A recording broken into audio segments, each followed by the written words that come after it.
Hey family, so let's continue the story. Now, we hear a lot of people talk about how women go after pastors and preachers and things like that. I grew up the daughter of a preacher. I was the granddaughter of a pastor. And I know the importance of that role, and that was not something that I was looking or seeking for. However, when you end up in a position that you're not looking or seeking for, God will show you how you were chosen for it. And that was me in fall of 2023. So we began to have church services in our home, in our kitchen. We would set up church every Sunday, and a group of us would come together and fellowship and worship God. And the Kingdom Move Atlanta was started. That was the beginning. So now it was time for me to accept what God was calling over my life.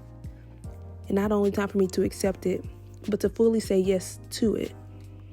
Now, it wasn't like I was in denial, or it wasn't like I was rejecting it. When you get married to someone, you not only marry that person, but you marry the vision. You marry that person's ambitions. You marry that person's goals. And especially for me as a wife, I have an understanding of being submitted to not only my husband in a general sense, but being submitted to whatever his mission is, given the term submission.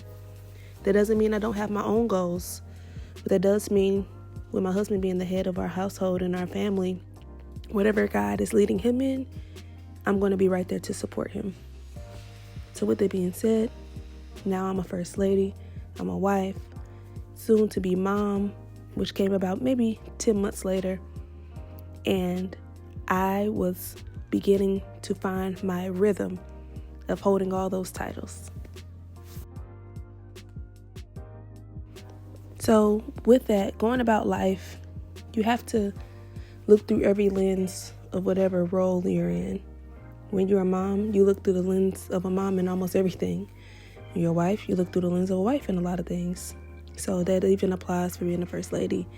A lot of things in the perception I have of things, I have to look at things through that lens so that I'm not trespassing against what God is trying to do for me in my life.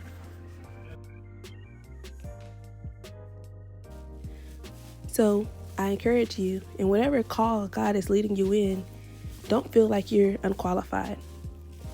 God doesn't call the qualified, but he qualifies the called. So if he's called you to something, just be sure to trust that number one, it's a true calling and that it's not a facade. And then number two, to trust that the path is what he has for you. We always talk about God being our Alpha and Omega, but what about the in-between part? What about the in-between, the learning part of it, the journey part of it? God is even the God of the in-between. So he's our Alpha and Omega. He's the beginning and the end. He's the author and he's the finisher. And he's everything in between.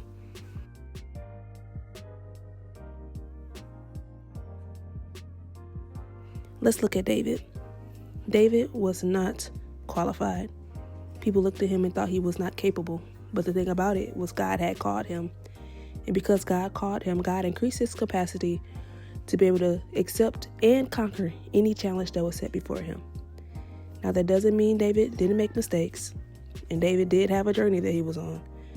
But one thing he knew, that God was on his side, and that whatever thing was set before him, he could accomplish and conquer it.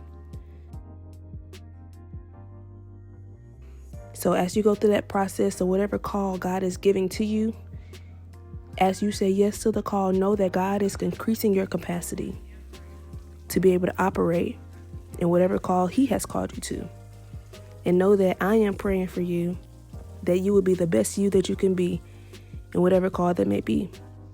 Whether he's calling you to ministry, whether he's calling you to being a certain occupation, whether he's calling you to even be a better friend or family member. Whatever God is calling for you, he will perfect it in you, in Jesus' name. Thank you for tuning into my video. I hope to catch you in the next one. I love you, and I'll talk to you later. Bye.